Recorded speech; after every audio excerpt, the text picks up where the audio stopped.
Salam sejahtera bagi kita semua. Marilah kita sejenak mendengarkan firman Tuhan, firman kehidupan. Mari kita berdoa.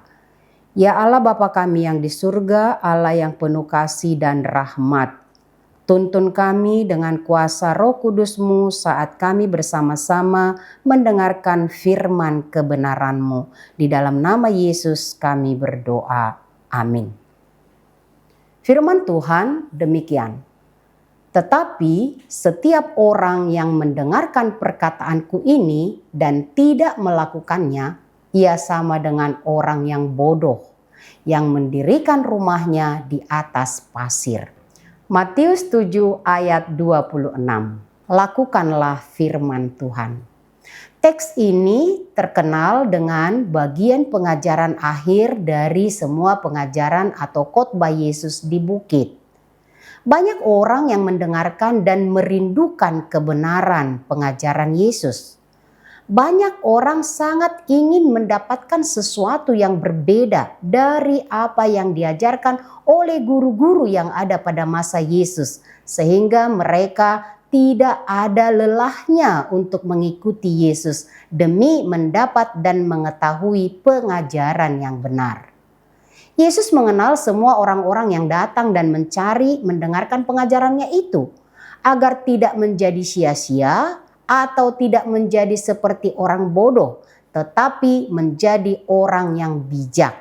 Yesus membuat peringatan yang tegas, yang mendengar dan tidak melakukan sama seperti orang bodoh. Tahu yang benar tetapi tidak dilakukan, sia-sia pengetahuannya.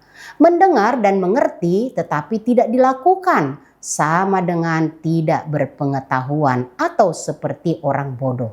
Gambaran orang bodoh, dikatakan Yesus, membangun rumah di atas pasir. Mungkin rumah itu bisa berdiri tegak tetapi tidak bertahan lama. Kalau datang angin dan hujan, apalagi badai, rumah itu akan hancur tak berbentuk. Adalah kesia-siaan. Tidak berguna, capek-capek mencari Yesus dan bertemu mendengarkan pengajarannya, tetapi tidak dikerjakan. Sia-sia kita mendengarkan firman Tuhan tetapi kita tidak melakukannya dengan baik. Apa yang kita dengar biarlah kita lakukan. Apa yang ada di tangan kita, kita pakai untuk melakukan sesuatu yang baik.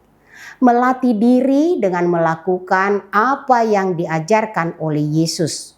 Menolong dan menempa kita menjadi orang yang bijaksana dan tangguh. Firman Tuhan membentuk karakter kita menjadi baru dan berdaya menghadapi berbagai kemelut hidup. Firman Tuhan itu kuat dan berkuasa. Siang dan malam silih berganti. Kita tahu apa yang harus kita kerjakan selama hari masih siang. Dan setelah malam kita tidak dapat melakukan apa-apa selain istirahat. Kerja dan usaha adalah bagian kita. Sebagaimana Tuhan ajarkan untuk kita lakukan apa yang baik. Bagaimana perubahan karena kerja baik, Tuhan yang membuat berhasil. Kesetiaan melakukan perintah Tuhan menempa kita menjadi manusia yang memiliki hati seperti hati Tuhan.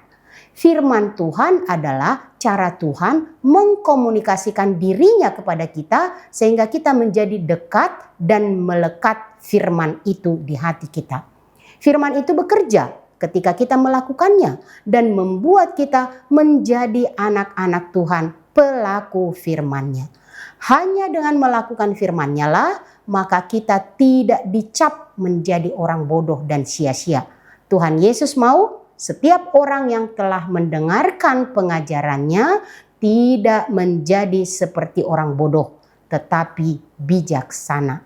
Firman Tuhan menolong kita keluar dari kegelapan kebodohan.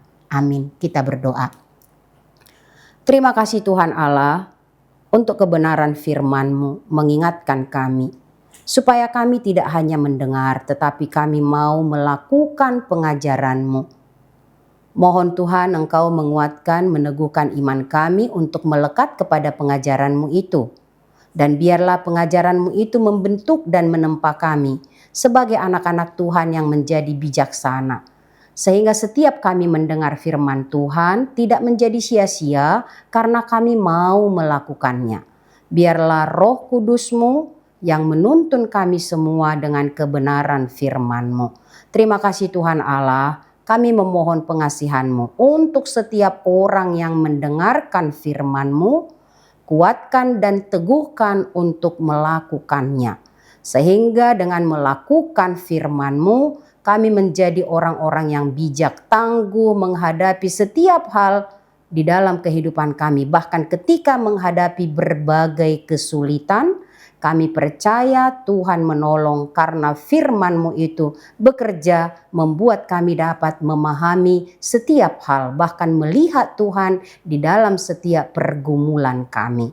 Terima kasih Allah Bapa di sorga, tuntun kami semua untuk tetap setia melakukan kehendak-Mu. Di dalam nama Yesus Kristus, dengarkanlah doa kami.